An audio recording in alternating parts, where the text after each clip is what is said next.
Pra lavar a alma. Fazia tempo, hein?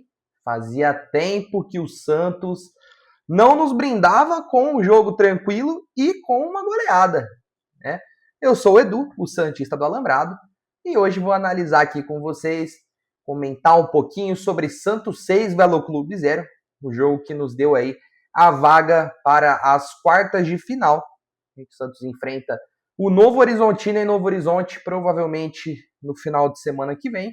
E pode ser que tenhamos vlog. Então já aguardem aí os próximos capítulos. Já peço que você deixe aqui o seu like, compartilhe o vídeo, se inscreva no canal que me ajuda bastante aqui a continuar fazendo os vídeos para vocês. Como eu falei, e como está no título do vídeo, para lavar a alma. Né? É um jogo de extrema importância, um jogo que além de, claro, assegurar a classificação, mais datas, o sonho permanecendo vivo de um título esse ano, né? Das 4 competições que o Santos joga, já avançou para a próxima fase em uma delas. Então é muito importante também para dar confiança para esse elenco, para algumas outras coisas também que a gente vai comentar a partir de agora. O Santos entrou com uma configuração tática muito bacana contra o Velo Clube, um 4-4-2, que a gente já viu em algumas oportunidades esse ano. A ideia foi o Tassiano e o Gabigol entrarem ali no meio da linha de 3 que o Velo Clube colocou na defesa, e tendo a qualidade do Moisés e do Barreal, né, nas alas para fazer essa bola chegar nos atacantes. E é muito louco porque a gente descobriu um time que é pior que o nosso na bola aérea. Né? No primeiro tempo foram 3 gols aí de bola aérea que o Santos marcou. Legal essa efetividade ofensiva do Santos nesse quesito. Se defensivamente tem deixado a desejar, ofensivamente conseguiu desencantar bem. No primeiro tempo, aí, como eu falei, 3 gols de bola aérea. Então, analisando cada um deles, o primeiro gol do Tassiano, é um gol característico, perdão, gol do Gabigol, né? Um gol característico, essa bola batida no primeiro pau, com uma casquinha para trás e alguém chegando para completar.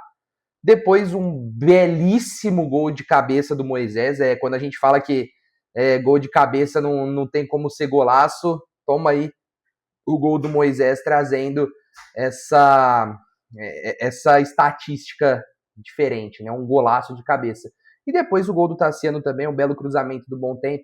A gente vai para o intervalo tranquilo, com 3-0 já, só olhando para os outros resultados. A partir do terceiro gol, a ideia era mais o Santos fazer pelo menos mais um gol por conta do saldo de gol do Corinthians, aí já entrou um monte de conta.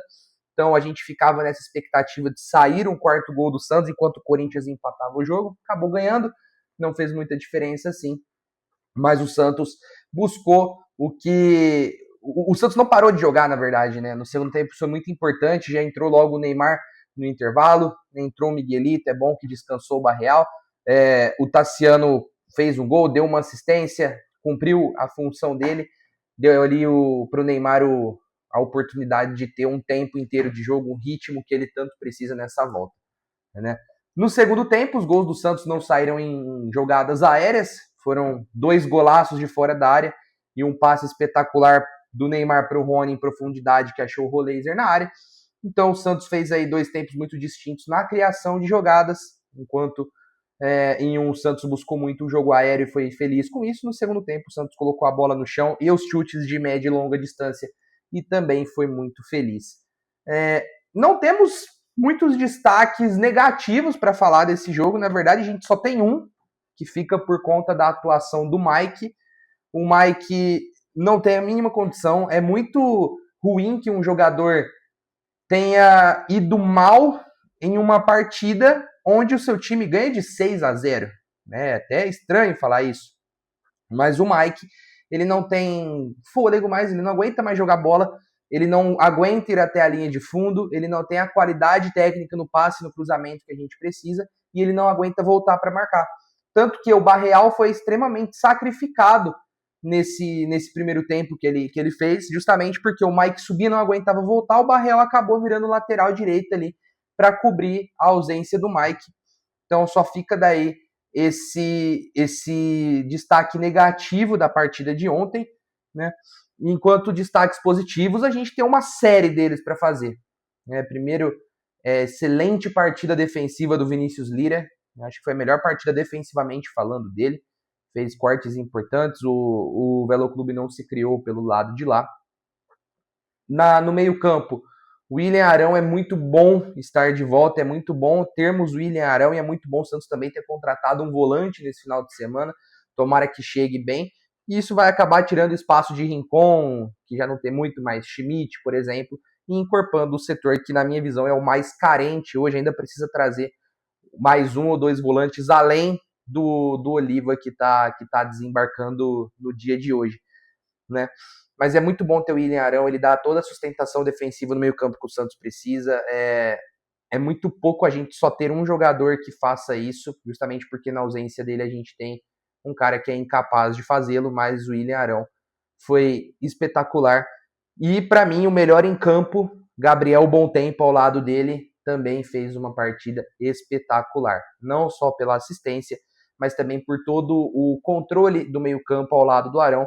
O Bom Tempo ele era aquele cara que ele mais avançava e voltava, o Arão até ficava um pouco mais, mas também chegou, teve uma cabeçada perigosa, mas o Bom Tempo é esse jogador capaz de tanto defender bem, com boas interceptações, mas também articular bem as jogadas e assistência para o gol do Tassiano. Fala muito sobre isso. Nas beiradas, o Moisés foi muito bem brindado, como eu falei, com um golaço de cabeça. O Barreal acabou sendo sacrificado por conta do Mike. E no ataque, Gabigol, 2 gols e uma assistência simplesmente espetacular. O Tassiano fez o que se propôs a fazer ele mesmo, né? Cumpriu o que se propôs a fazer. Deu uma assistência, fez o gol dele, também teve uma atuação bastante digna. Isso funcionou muito no primeiro tempo.